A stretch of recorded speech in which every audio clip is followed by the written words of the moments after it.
So we thought it'd be a good idea now if we looked at the try principle, and I know I've got some ideas on it. It's something you've been working on for a long time, so you've got many ideas, and we'll share some of those with you and see where we go with it.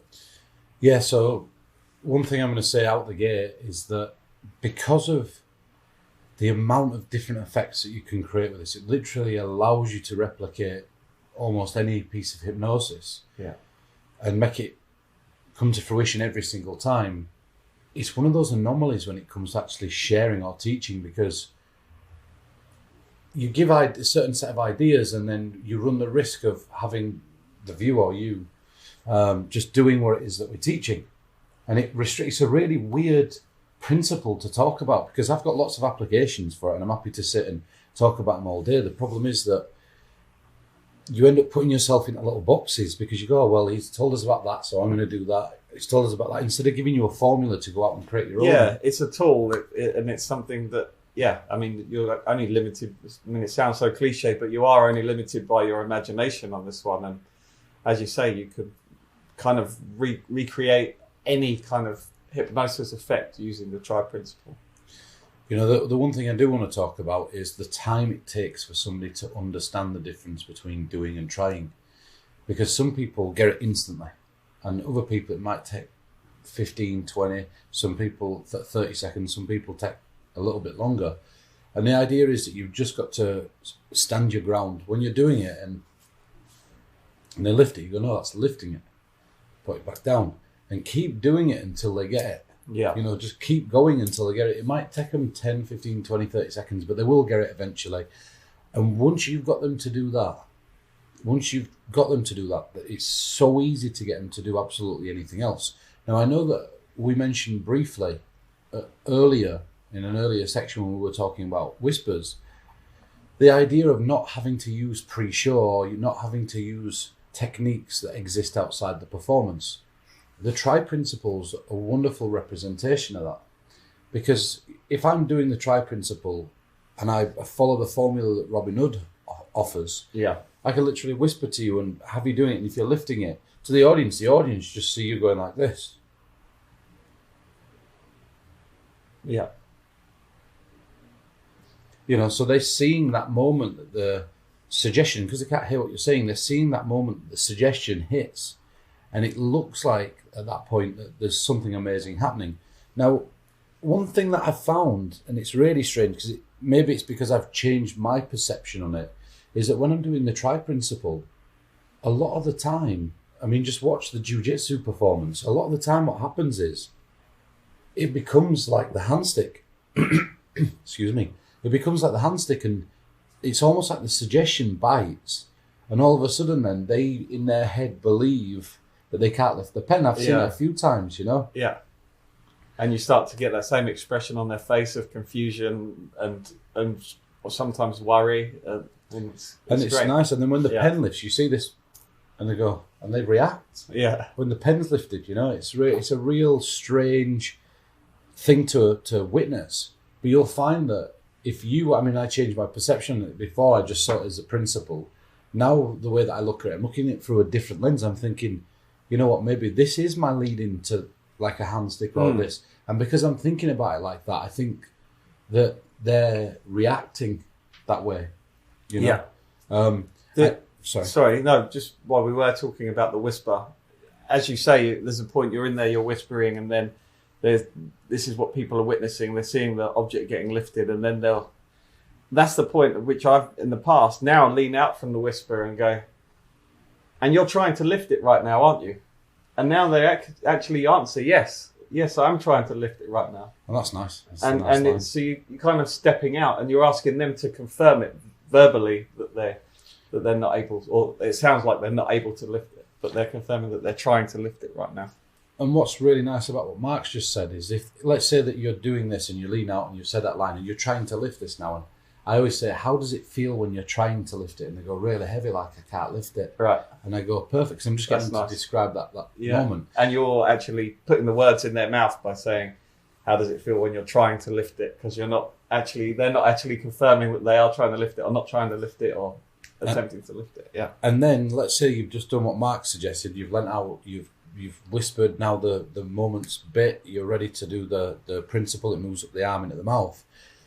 People are seeing you whisper suggestions into people's ears and it actually having an effect.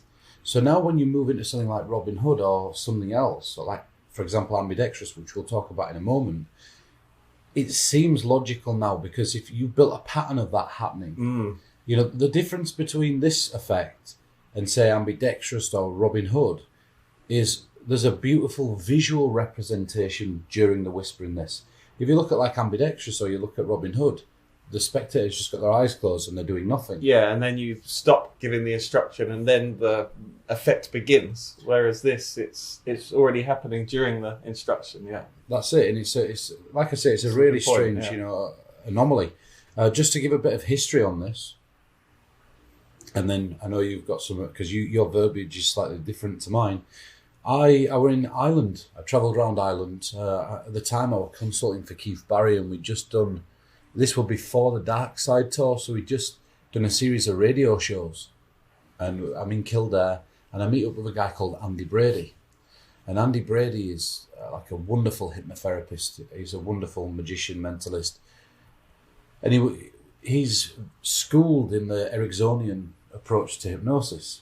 And what I really love about the Ericksonian approach to hypnosis is, you know, when it gets to a point where they're breathing deeply and their eyes are starting to get heavy, they say things like, reward yourself by closing your eyes. You know, like reward yourself. So everything seems like it's a benefit and a bonus to the spectator. And he did a routine where he says, oh, can I show you something that I'm working on in therapy? And he says, try healing yourself. And he said to me, try healing yourself. And I went, and he went, you can't. Trying is not doing, mate. He goes, heal yourself. And he just used that one line, you know, like it was very remnant of Star Wars. I always think that it sounds very much like Yoda and the line that he's trying to train Luke Skywalker, isn't he? And he says, and Luke Skywalker says, I'm trying, or I'm trying to do this. And then Yoda says, do or do not. There is no try. And it sounds very reminiscent when you told me that story. That's it. Andrew, he was probably inspired by that. But when something just hits you that, okay, wait a minute, this could be used for so much more. Like he wasn't using it other than to make like a philosophical point.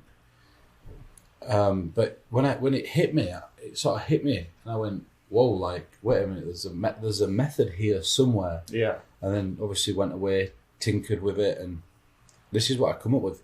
Your verbiage is slightly different. Do you want to talk about the way that you approach this? So you use the words trying and doing as being the ways to describe managing to lift the thing, or not managing to lift the thing, as it were. And I think I mentioned in the explanation the use of the word succeed, but I use the word attempt and succeed. So if I was to say attempt to lift the pen, now that's not attempting to lift the pen, that's lifting the pen. And then that's succeeding to lift the pen. So you see that the difference between trying, the word attempt instead of the word try. But I've also found that if you do teach them in the kind of pre-show or with the whisper, the try idea, now when you add the word attempt in, they instantly get it straight away. So I think that once somebody understands try and understands what you're getting at with the difference between lifting it or trying to lift it, they will also get the understand of attempt to lift that pen now. That's it. And I think they will also understand that. And it's the same reason you could say, no, that's not attempting to lift the pen, that's succeeding. Yeah, that's succeeding in doing it. It's nice, the idea of, you know, attempt to pick it up. You know, it's quite a nice line. Just to round and Mark's point, whilst we're talking about the words that are used, what's really nice about, you know, the try principle, I never say, you know, I say do. I say, no, that's doing, put it back down, that's doing. The word do never reappears back in the performance.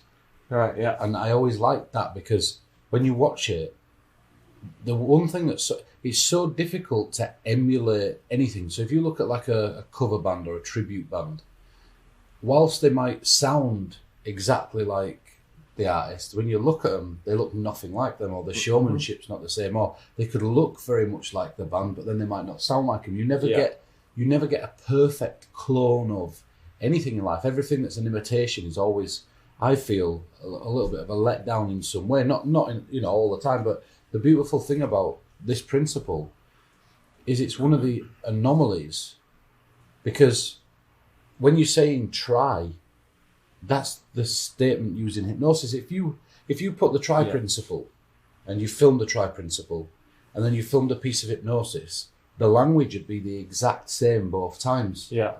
And even people that know hypnosis cannot.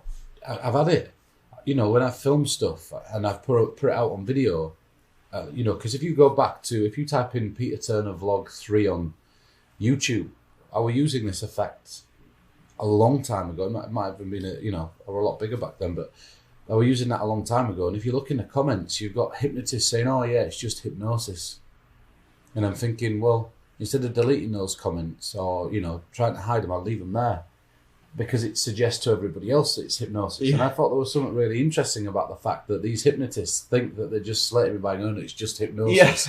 And it's not even hypnosis, And just recently, somebody posted on Facebook a post about the dangers of the How to Control Minds kit. And I thought, there's no dangers in it. And it's like, the try principle were invented by this person. And I'm thinking to myself, you don't, because they've watched it on the trailer. Yeah. I'm thinking, you don't know what it is. This is, how can they, there's no danger in, it's just conversation at the end of the day, isn't it? It's nothing.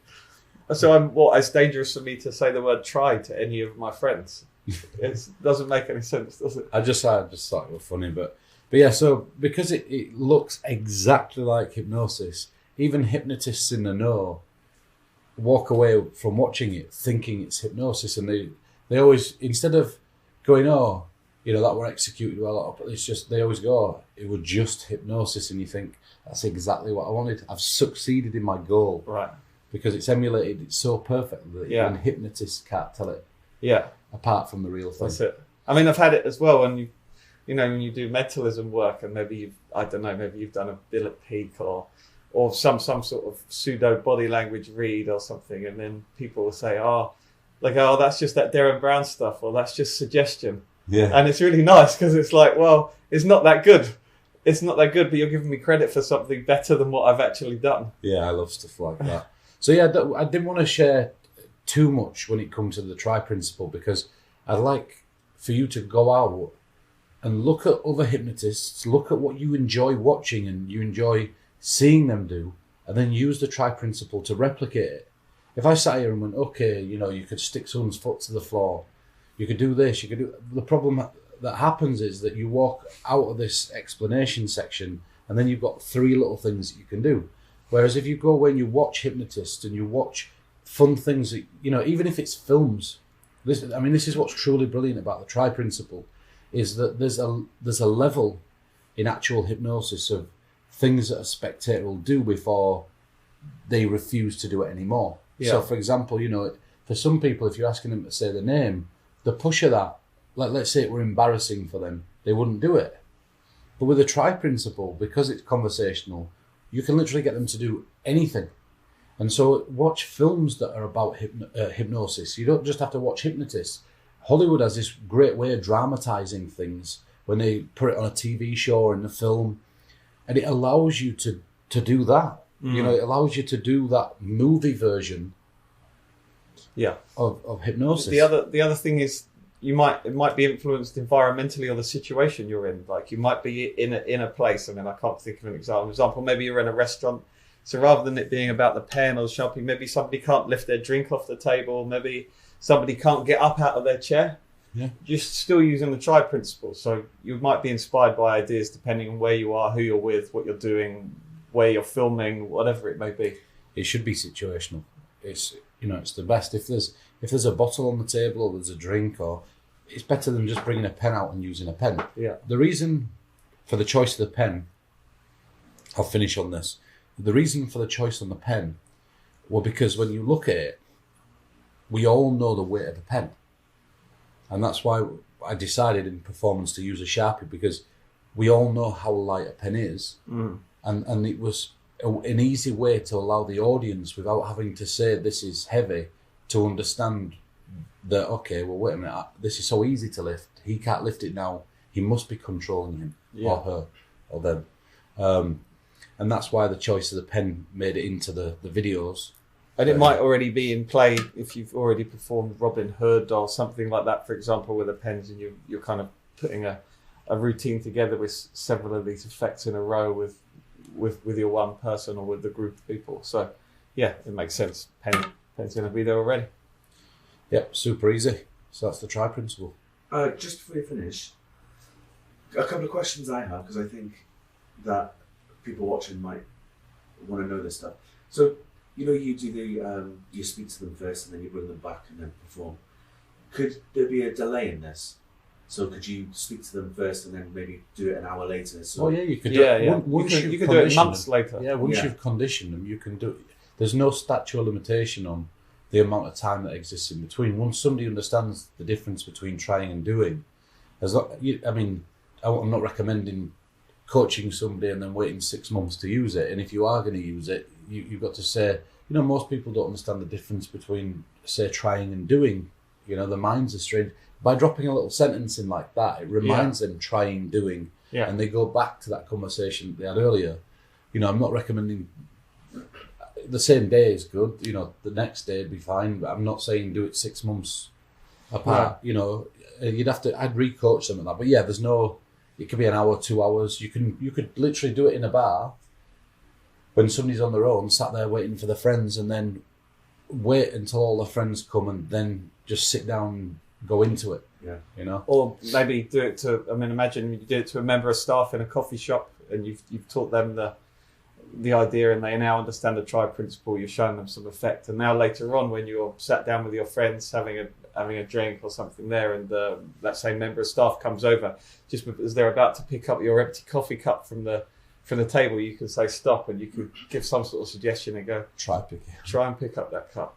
Yeah, that's lovely. I think that would be great for like a social media video. Yeah, perfect. Something like that'd be great for that. And just to bounce off of Mark's point and your point, I mentioned something yesterday when we were at dinner, and it's just popped back into my head. That idea that if you coach somebody, the try principle under the guise of saying to them that you're teaching them how to hypnotize somebody else. Yeah. So if you were doing the try principle and said, oh, this is how you hypnotize somebody, I'm going to teach you how to do it. What you can do now is you can get them to learn it. It stops them from being able to do it. And then you say, I want you to confidently do that to somebody else. And now you could get them to do the hand stick on somebody else. And if it fails, so let's say the suggestion fails, which, like I said, it's you pick the right person, it shouldn't do, but let's say it fails, then nobody's to blame for the fact that it failed. There's no consequence. But if it succeeds, you're now getting the credit for not only hypnotising this person out the gate and convincing this person that hypnosis is real, you're now getting the credit for teaching this person in seconds how to hypnotise this person. Right. And so that's I've just thought of another thing there, that if they've performed it on their friend as well, now if you've never spoken to that friend or performed anything on the friend, you could then imagine you started rolling the camera and started filming, and you say, we haven't spoken before, I've not talked to you in any way before, I've not given you any instruction off camera or anything like that. You can now get genuine responses from this person, and you can go straight into using the try principle with this person, and you haven't even been the one to teach them. Yeah, great. And your second question, Dwayne? Last one. When you were filming in the gym, yes, and you were performing on that guy, Daz? Darren, maybe. Daz or Darren. When you were performing to him, he was reacting as if he really couldn't, and you could tell in his expressions he was smiling, and he even said after it felt weird. How come? Because if it's only just you're teaching him. Because we briefly touched upon this earlier, but what I found is since I've changed so hypnosis is about your own perception. I say hypnosis, I'm using the term very loosely. So not to go off on a tangent, to me, I've said it in the explanations, I don't care if hypnosis is real or not. I don't care if somebody's genuinely following my suggestions or not. What I care about is the result of what I'm seeing and everybody else is experiencing. So for example, if I picked you at a table and you stuck your hand to a table, the table, and you were playing along, I wouldn't care. Because the effect that everybody else is getting is, I've not asked you to be a stooge, you're choosing to stooge yourself.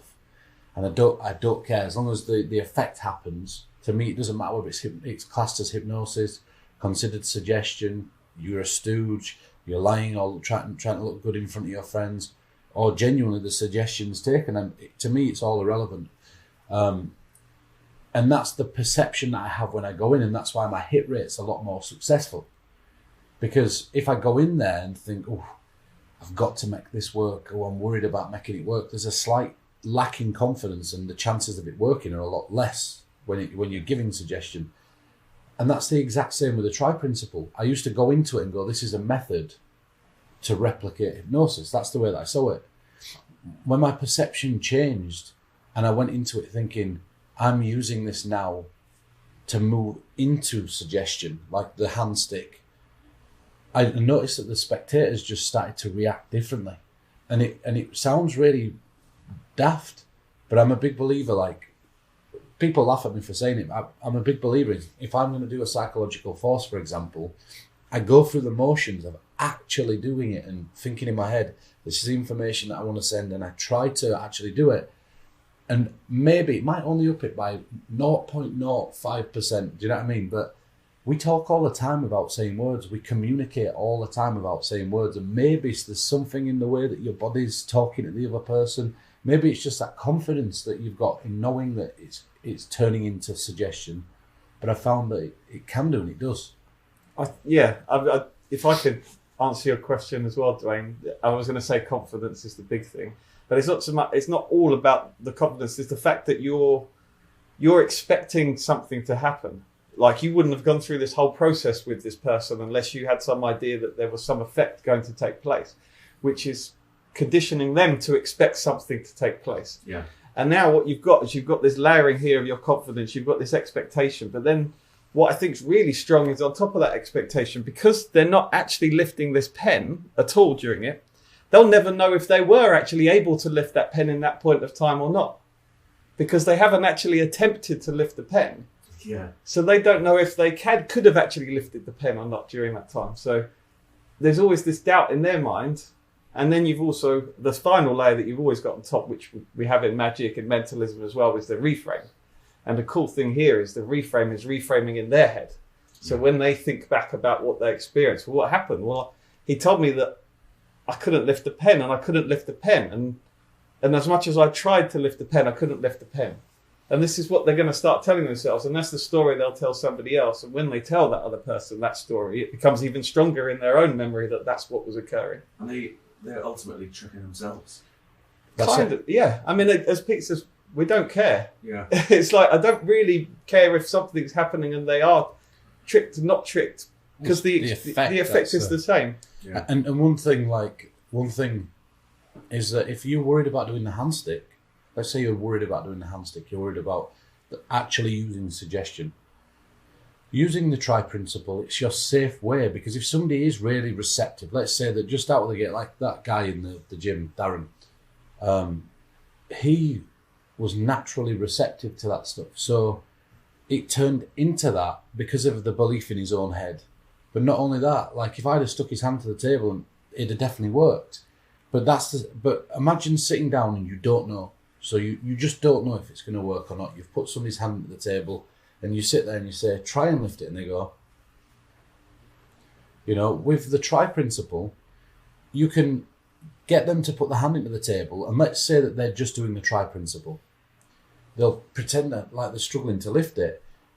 If they start to smile at any point and they're going, yeah, now you know that the actual suggestion's bitten.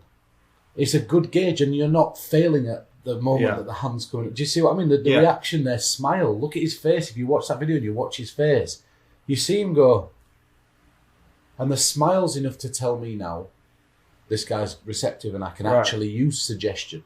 You could also, I mean, if you think that his hand is actually becoming stuck there with the suggestion, you could then even go into a slightly ambiguous question like, can you lift your hand now? And if he manages to lift it, you go, see, you were able to lift it all the time, but you didn't believe you could. You put it back down, and now you can go back into the try principle. The alternative is when you say, can you lift your hand now? He's not able to lift his hand. So now he starts to believe that this is no longer about this idea of trying or succeeding or doing. and this person will start to believe now that the hand is stuck. Yeah. So you can tell by the reaction, basically. You know, it's the reaction that gives away whether it's bitten, but ultimately, it's what everybody's seeing. The reason it's such a beautiful effect is, let's say I'd done the try principle on you, and you were just doing what I told you to do, you know, trying or doing, and your friend said to you afterwards, "Were you playing along?" Well, no, because I've not asked you to play along.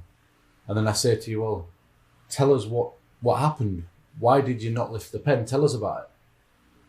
And so if you were doing it, what would you say?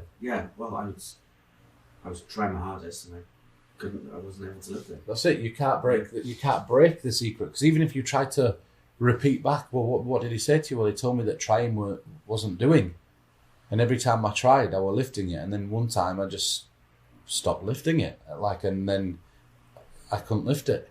You can't even relaying what's been said. It's just such a wonderful principle because it's all self-contained. But I don't have anything else left to say on it. You, any more questions? You're good. That's very understandable. Great questions. Yeah.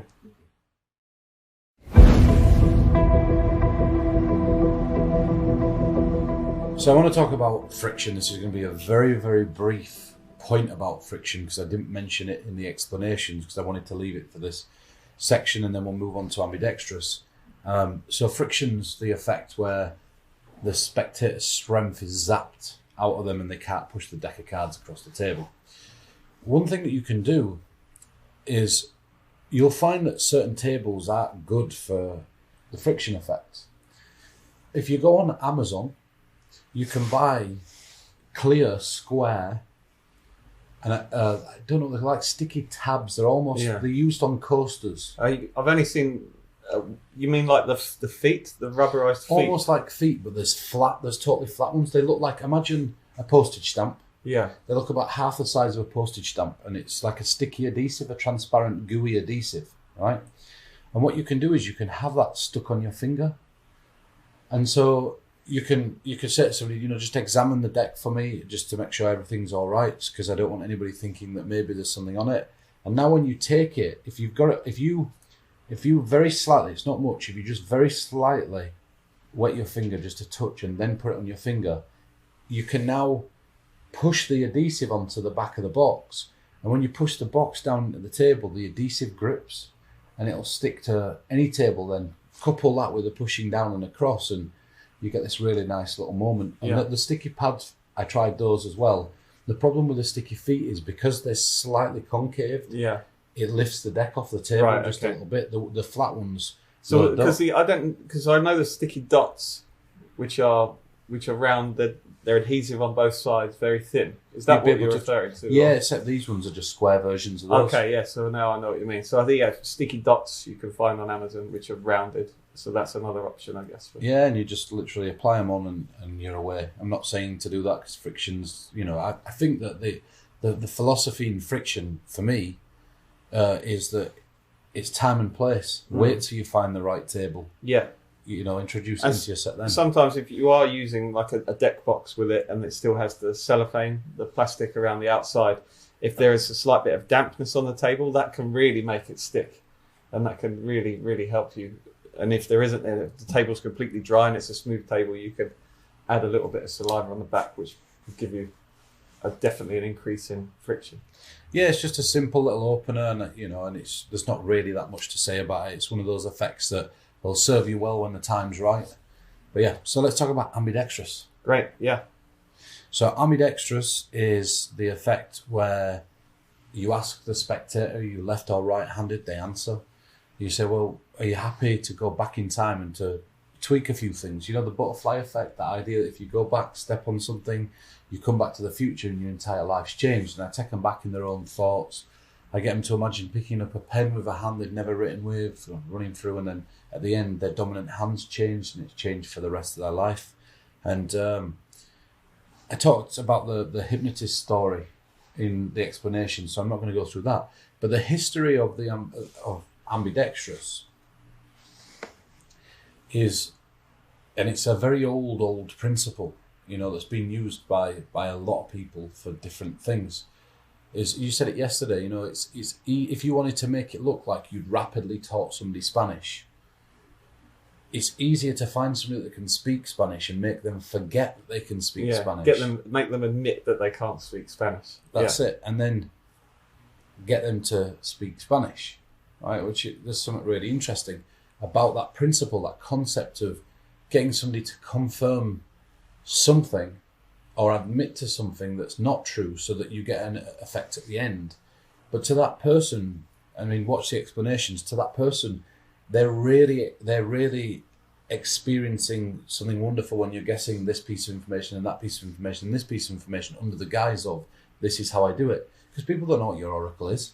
You know, you had a great idea yesterday, and I don't know if you want to talk about it. You certainly don't have to.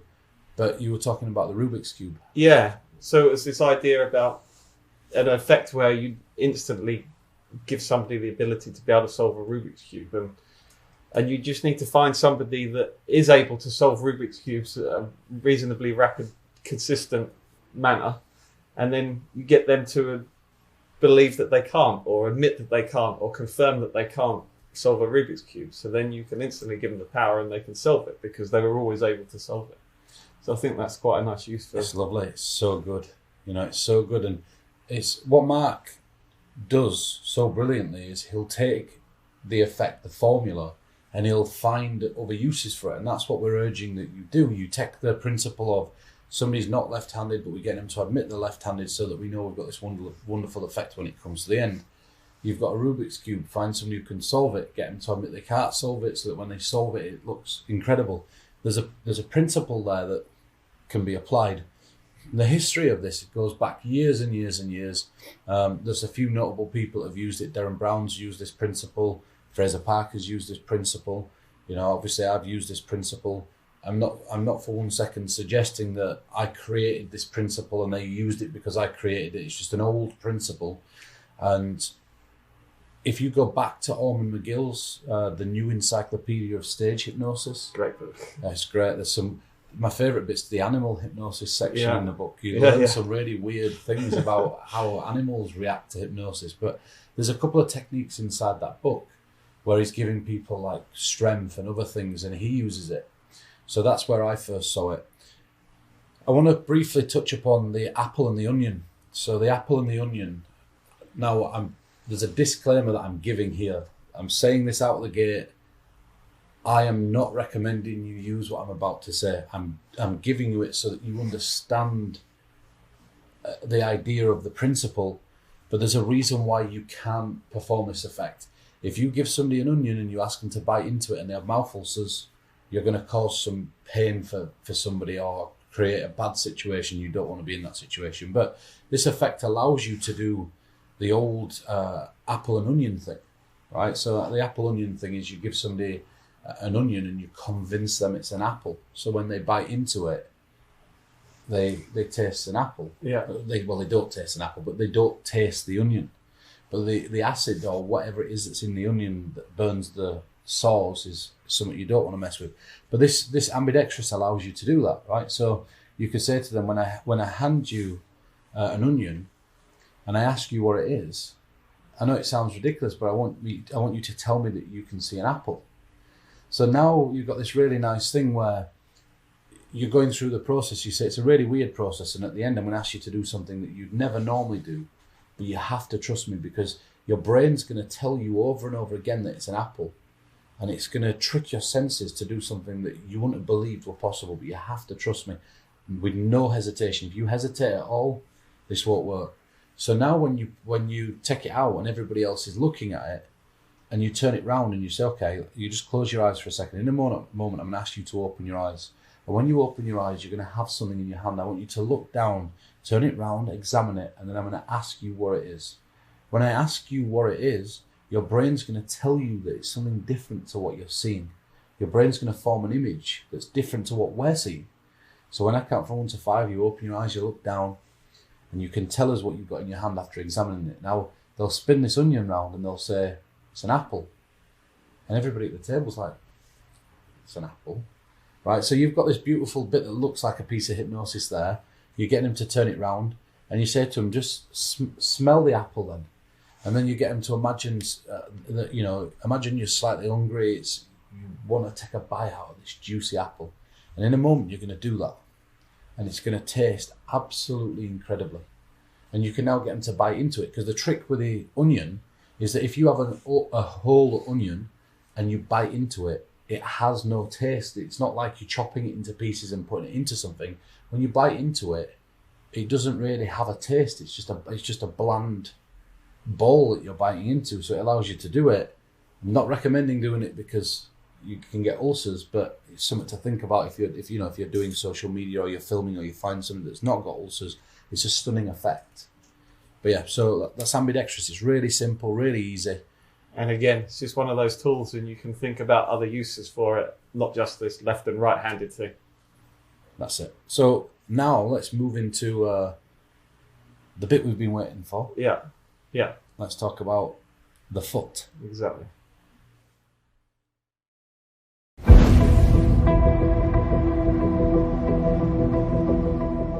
So Mark and I are now going to talk about a technique that we've used for many, many different things, the foot press. So in the How to Control Minds trailer, you'll have seen me at a corporate event. Now that were a corporate event for a bank, and I went into the corporate event with the idea that I tried to fit in some of the effects from the How to Control Minds kit, because obviously I had to have a varied mixture of effects, and I tend to jazz when I'm in close up, so I'll just go with whatever I feel is right in the moment. And I was working with this spectator, this participant, and he was just brilliant. So I thought, you know what, I'm going to try, see if I could do the Jedi choke. And I did. And it came off beautifully. It's an effect that I've used in it, but I use it very sparingly because there's not many effects that can top that type of effect. So let me talk you through the Jedi choke, and I'm going to do this by using Mark as the spectator.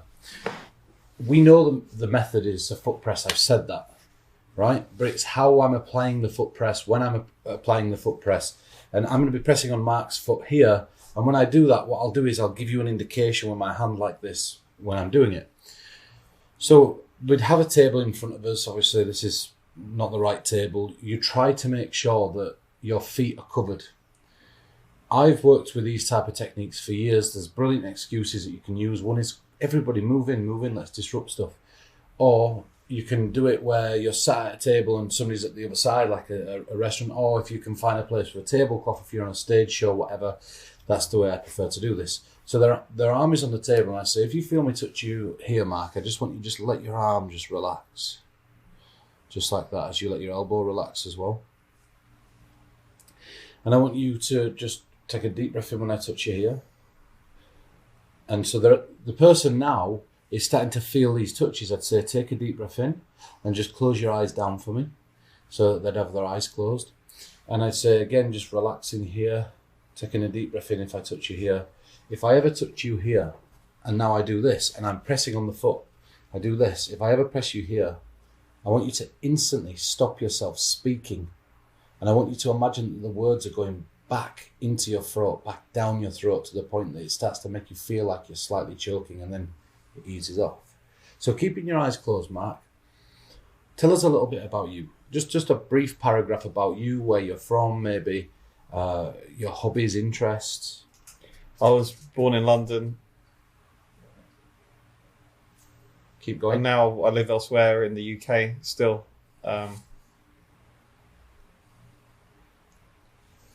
And the place I've moved to now,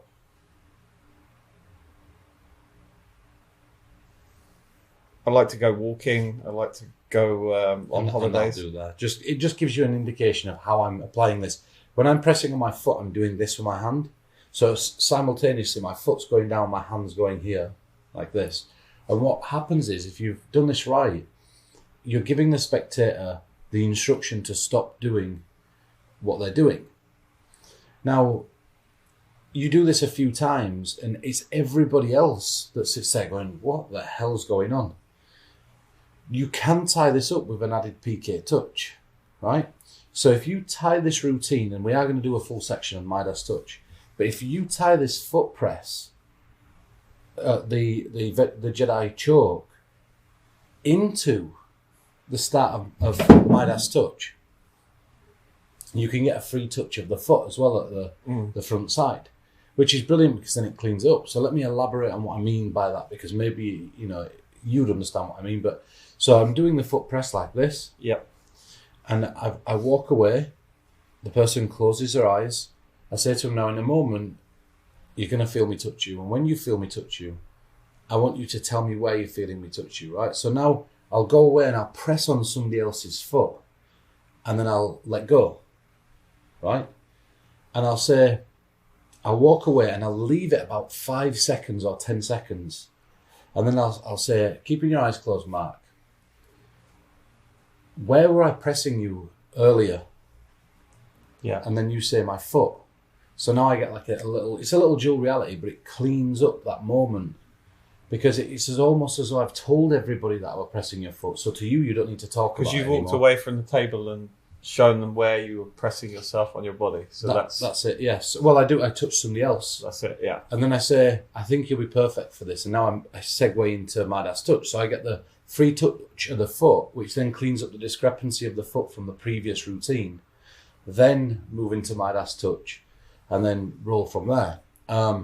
It's a very simple thing and it's something not to be overlooked. I've used the foot press for many, many years for many different things.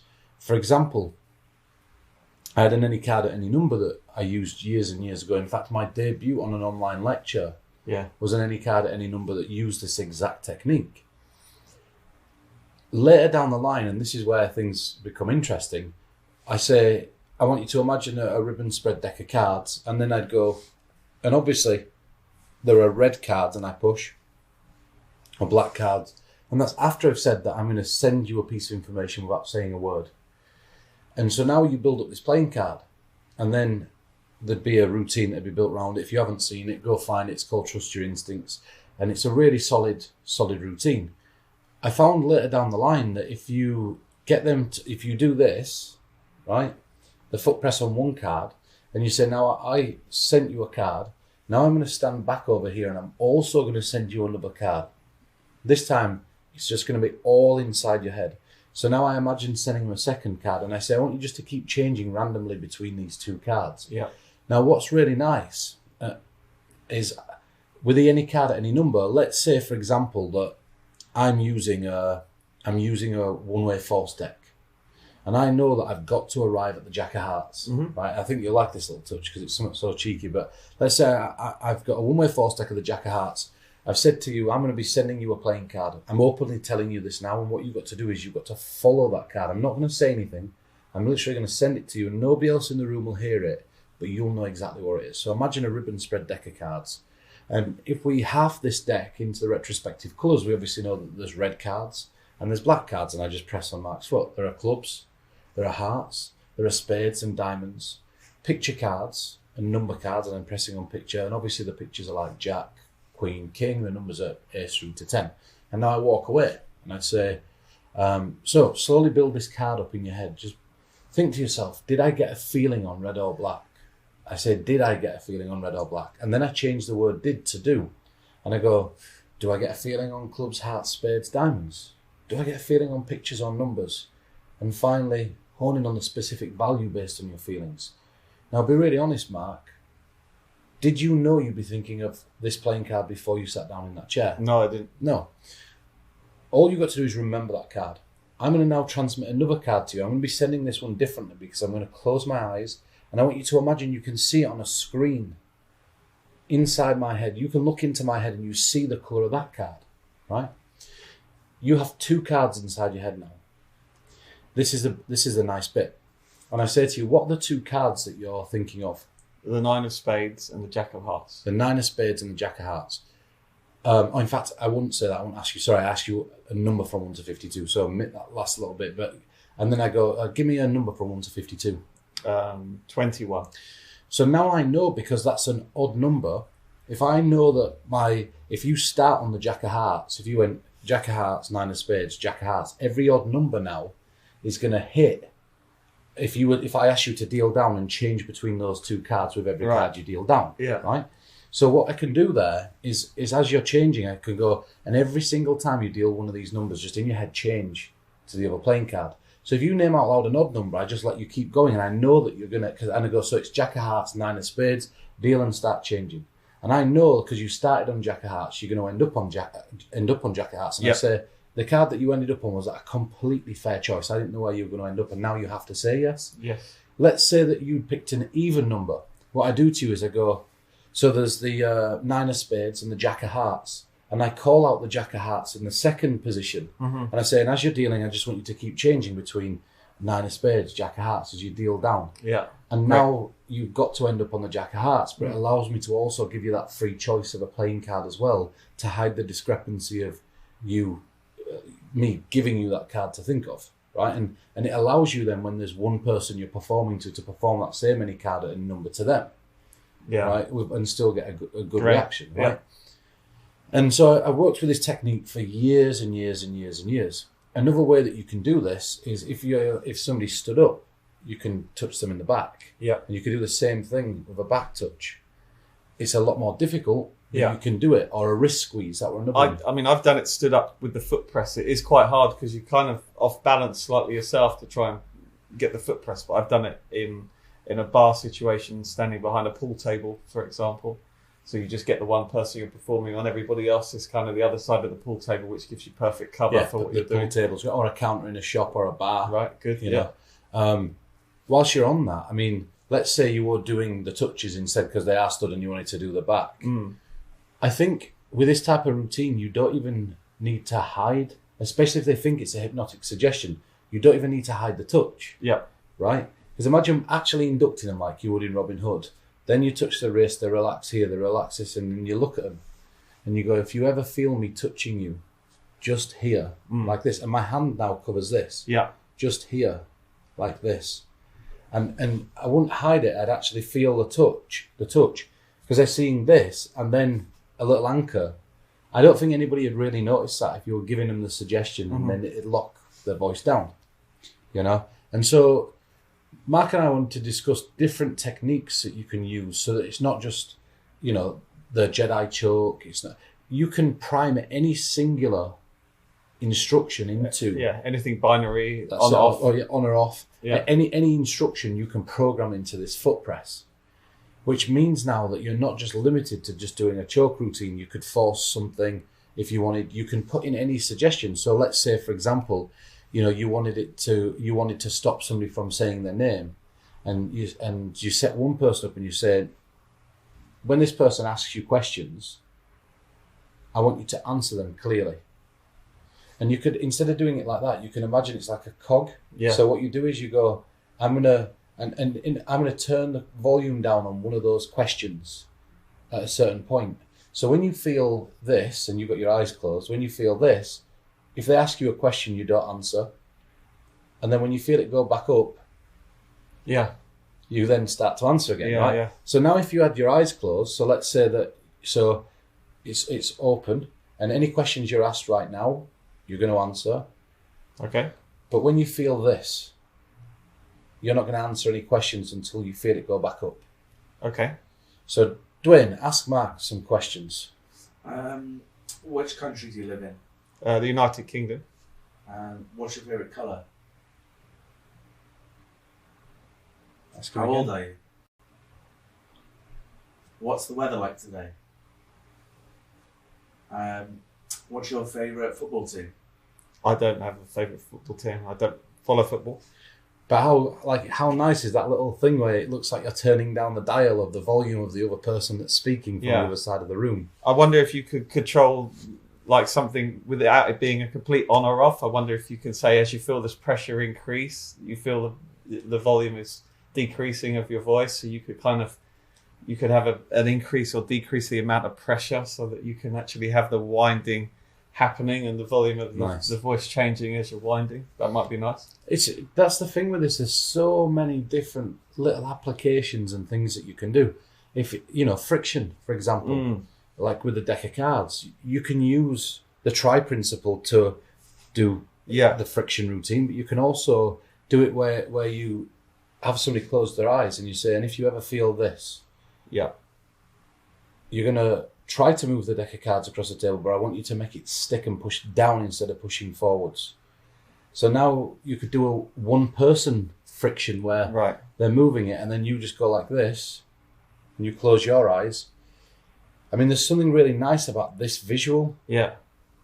And it's good that you can, in that visual, you can still talk about feeling pressure or this pressure, because it looks to the rest of the audience like you're applying this pressure to their brain, and they're confirming that they're feeling this pressure because they're confirming they're feeling pressure on their foot. But there's something nice here. There is really nice, because the word pressure is ambiguous there. It's really, I was just thinking then, if you ever see me go like this for a second, or Mark, it's just because we're having a flash of inspiration.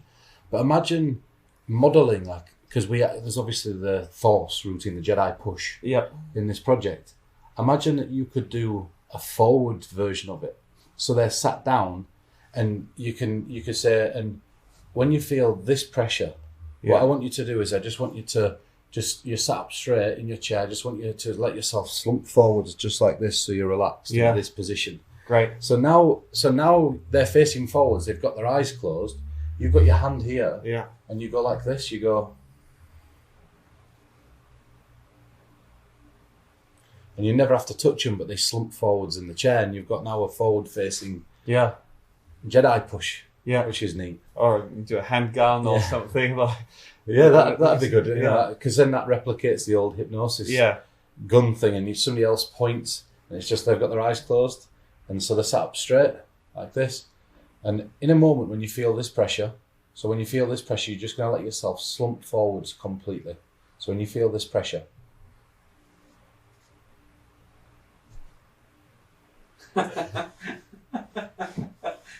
And now you could get one of the other spectators to do the invisible induction. Yeah. But the person's got their eyes closed, so they can't. And as soon as it goes, boom.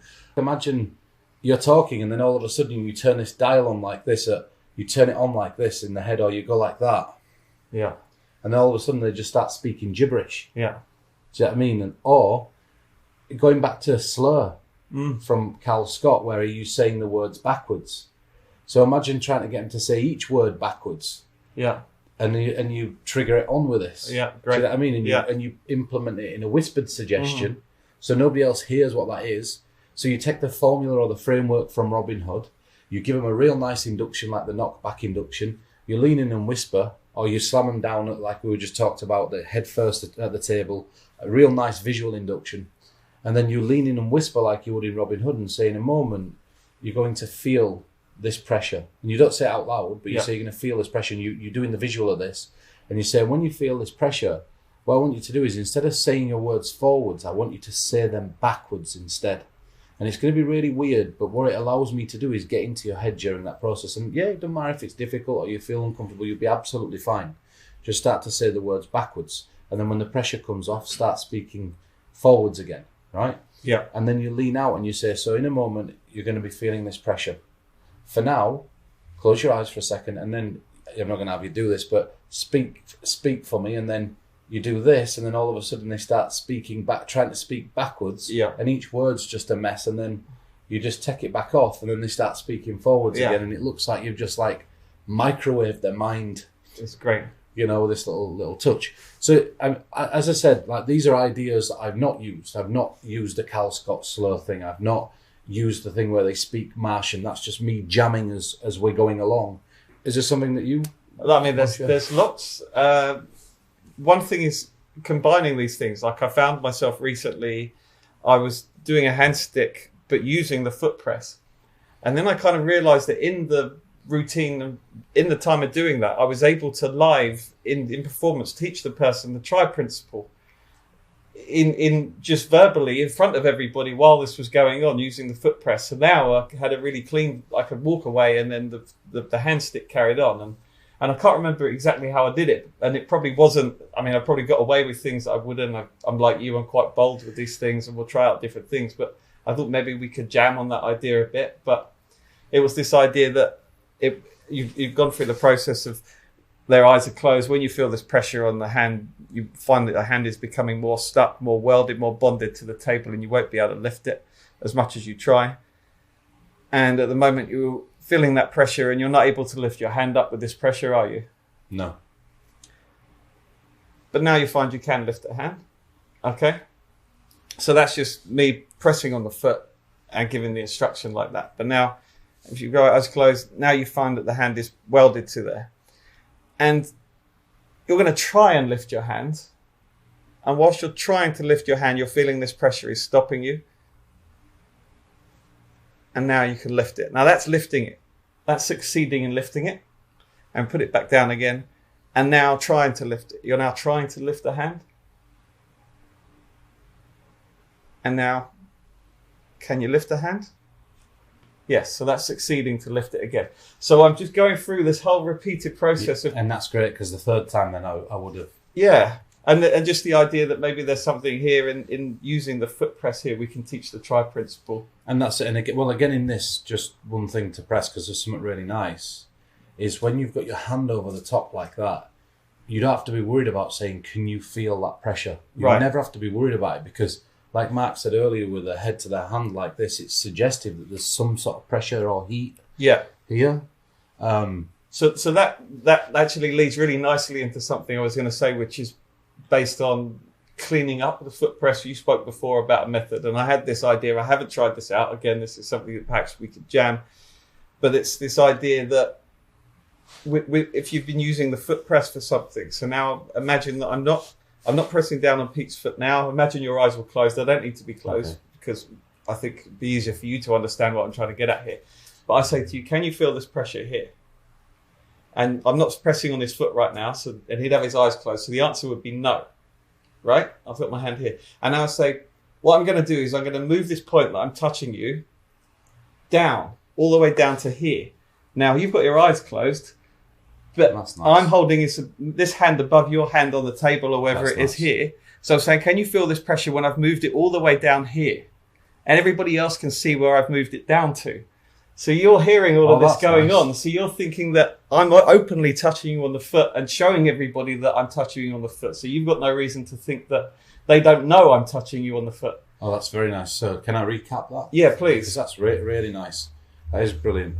Because you can then openly state, I mean, just to round it off that point, you can openly say, I'm showing everybody now the exact part you're feeling the exact place you're feeling the pressure. Yeah. And you can state it very openly. So what Mark's saying is, by starting somewhere high up, like the head, like here, and saying, can you feel this pressure?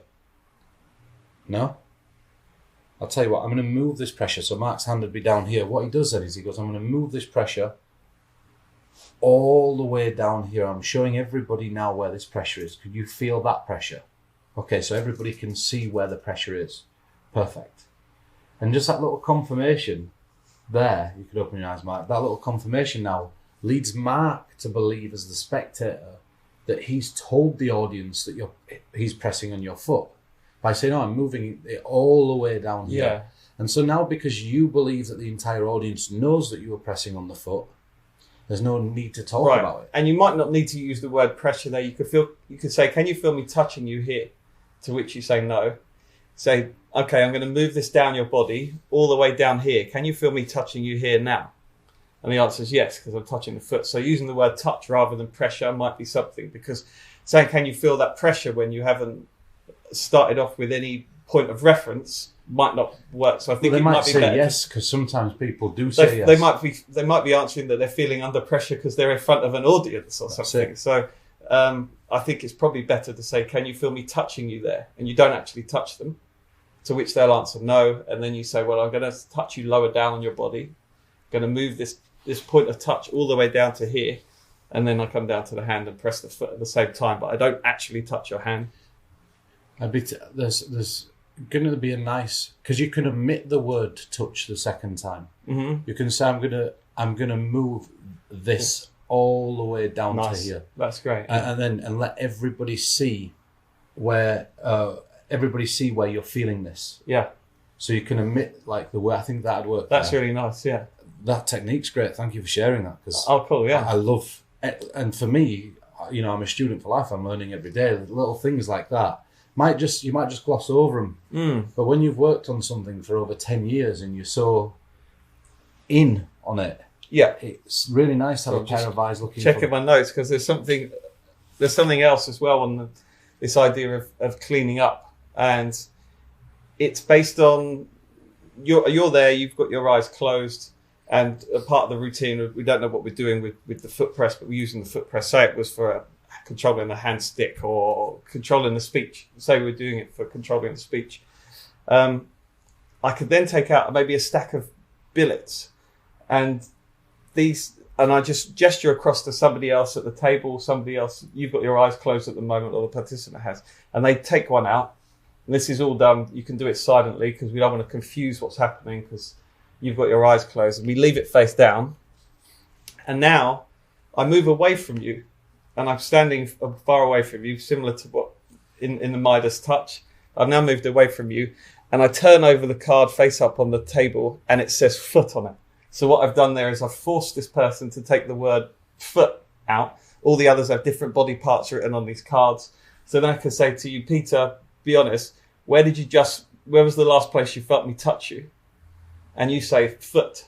So now it appears sorry, I've missed out a bit. Sorry, I've got confused here. So we turn over the card. We see that it says foot on it. I now gesture from all the way over there like this. Where was the place you just felt the touch? And you say the foot.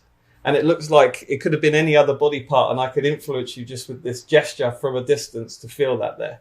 And then it's really nice. With Midas, it sews up there's nothing for you to talk about afterwards because it cleans everything so nice. And whilst on the subject of body parts, remember you're not limited to what you ask the spectator to write down, right? And so I do want to roll into a part 2 on the foot press because I was going to do one bit, but I think if we put a cut in here, yep, we move the fan a little bit closer. It's so hot, and then we move into another section on it. Would you be happy to Sounds do great, that? And we'll jump in on the body parts bit. So we'll do that now. So this is part 2 of the foot press technique. And as I said in the last video, we were talking about body parts. And the great thing about the foot press is that there's so many different utilizations that you can have them doing commands to prove there's a synchronicity between you and them. It could be something as simple as we're going to both close our eyes. And in a moment, when you feel this, and you could touch your own nose, when you feel this, what I want you to do is just bring your hand up and touch your nose. So now you've got it's a silly visual, but what you could do is and you'll say, and what will happen is, you and I will get in sync a lot, so that at first, we won't be put up perfectly in sync with each other, but we'll get better and better and better. So we've got our eyes closed like this. And then the first time I do it, I touch there as soon as I do this.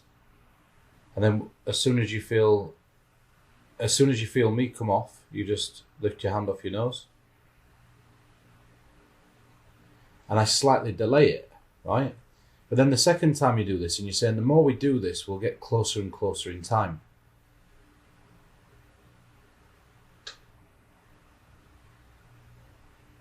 Right? So you can have synchronized touches of specific body parts. Right. And it's a tiny little thing, but it proves that you're inside each other's heads. Yeah. And I think what's really nice about something like this, especially as a prelude to an effect, is you're saying, for us to have any chance of getting this to work, we need to be in sync with each other. We need to be in tune with each other. So I wonder how that would work as a prelude for Midas touch as well. If you had their friend over the side of the table, and you could see when this one person is touching their nose and press the foot on the other person to get 2 people in sync. Could you use it? Well, I'm going to bounce off that because that's great, right? 2 people. Could you use it as an actual PK touch? Yeah. Right. So imagine making a lamp the same as the nose, right? Saying, in a moment, you're gonna feel me touching you, and I'll touch my nose like this, right, to the audience. But you have your eyes closed. So you're gonna feel me touching you, and when you feel me touching you, what I want you to do is I just want you to take your finger the moment that you feel it, and just point to your nose, right? So the moment you feel it, so you go like this now, right? So.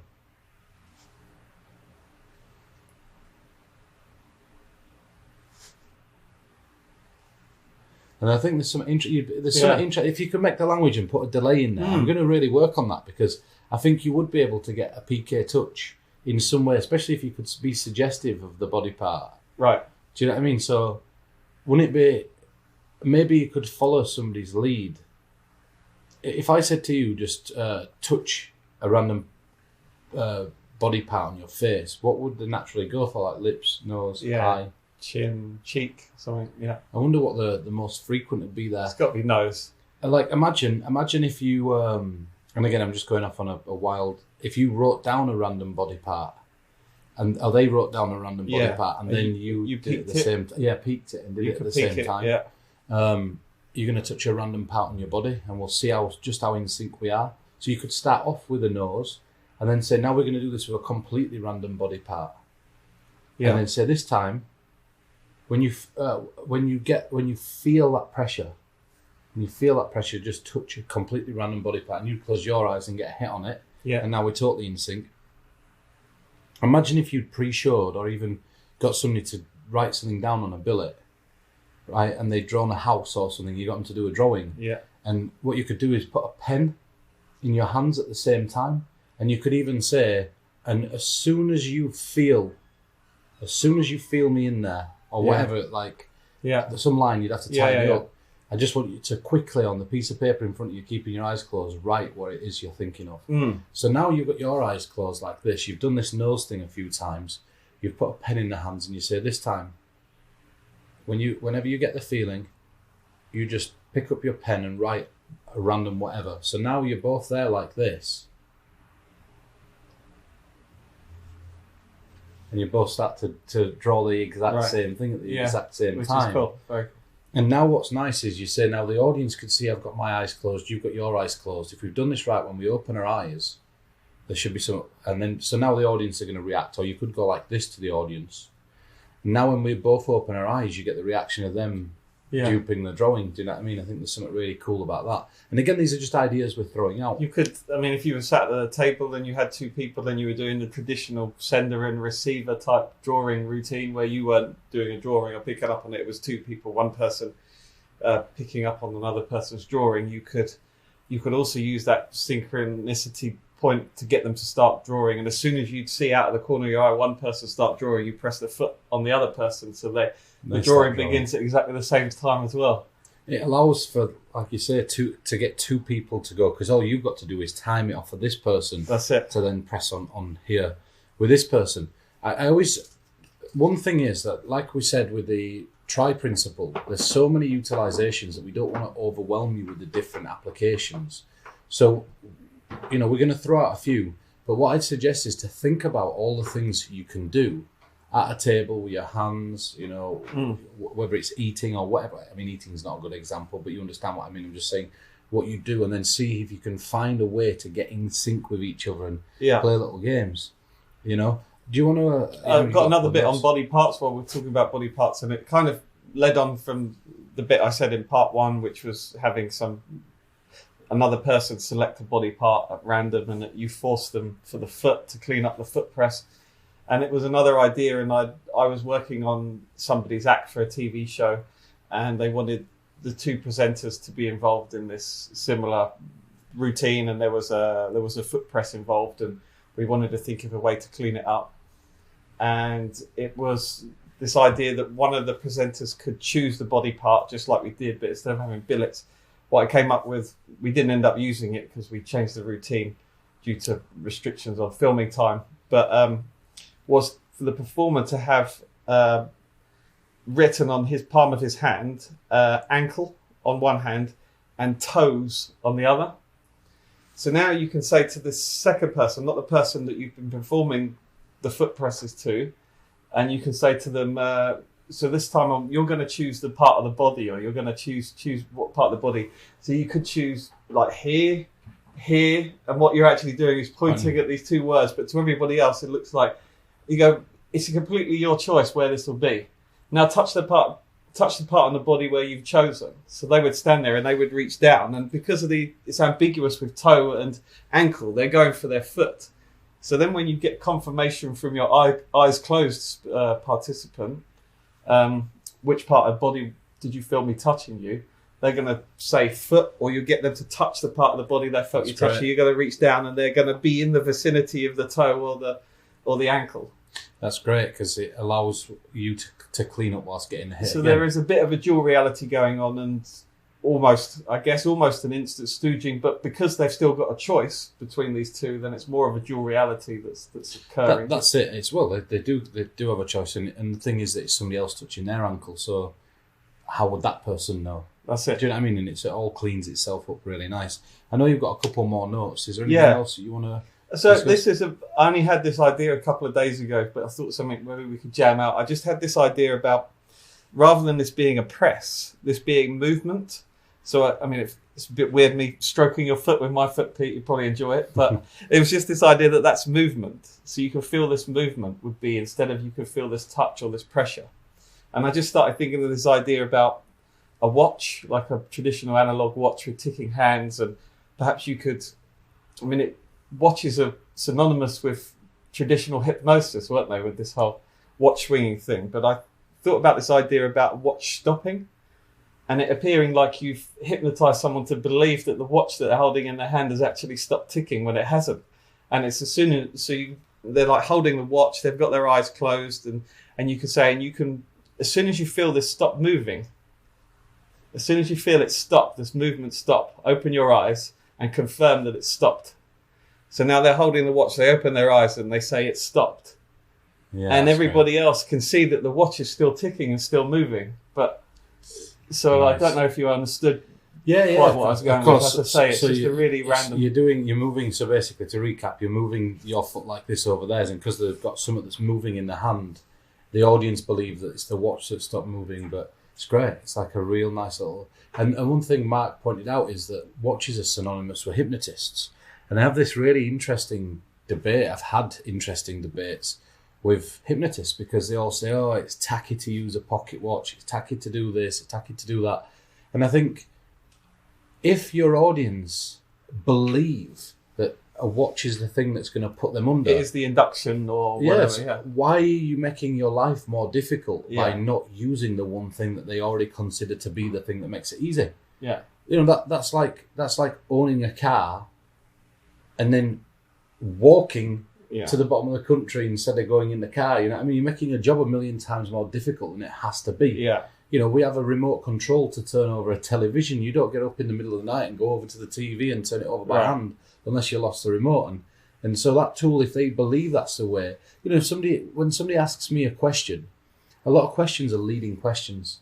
So, if somebody says to me like, oh, can you do that hypnosis stuff where they touch people in the centre of the head and the people just feel like they're being zapped out and gone to sleep?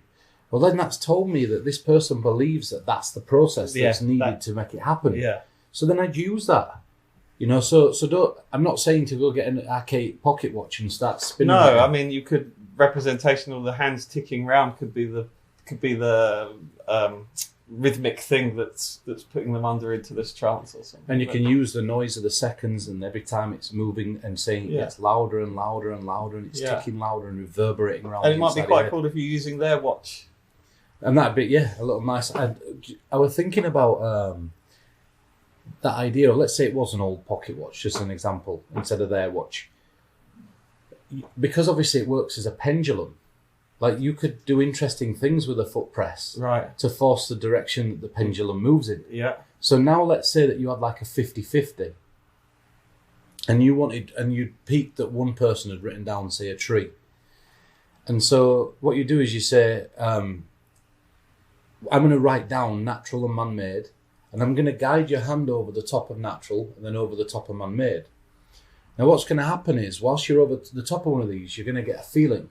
And when you get that feeling, what I want you to do is just allow the pendulum to freely swing in a circle. And whichever one it swings in over the top, that's the one we'll go with, right? What's really cool now is, for the last two phases, you could even mark the bits of card with the last two choices and say to this person, you mix them up so even I don't know and put them face down, and you could open your eyes.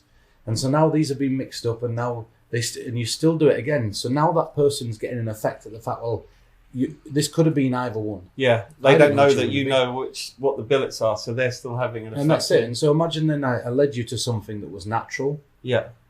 It was large. Yeah. And it was green. Tree. Yeah. And now you can get that person to dupe somebody else's drawing. Right, and they're not even, they're picking up on this And that's it. And they don't know that even you know it. No. Do you know what I mean? And then it's using a pendulum or that little watch Yeah, and that's controlling very cool. the swing. I think there's something nice about that. And that was just born out of the back of what Mark just said. I think, have you got any more notes? I think or that things you want might to be discuss? it, actually. Yeah, there was something, but I think that's probably more appropriate for the jamming in mind games when we already covered it. So I think we'll keep that aside. But It's such a big subject. something, I mean, you might be able to give you a little snippet and increment force and foot press. So just, That's yeah, it. I'll If leave you you with go that to mind snippet. games, Yeah, find the Yeah. increment force and apply this. yeah. But I think we've touched upon everything. Mind the pun. But yeah, and now speaking of touches, let's Yeah. jump into Midas touch.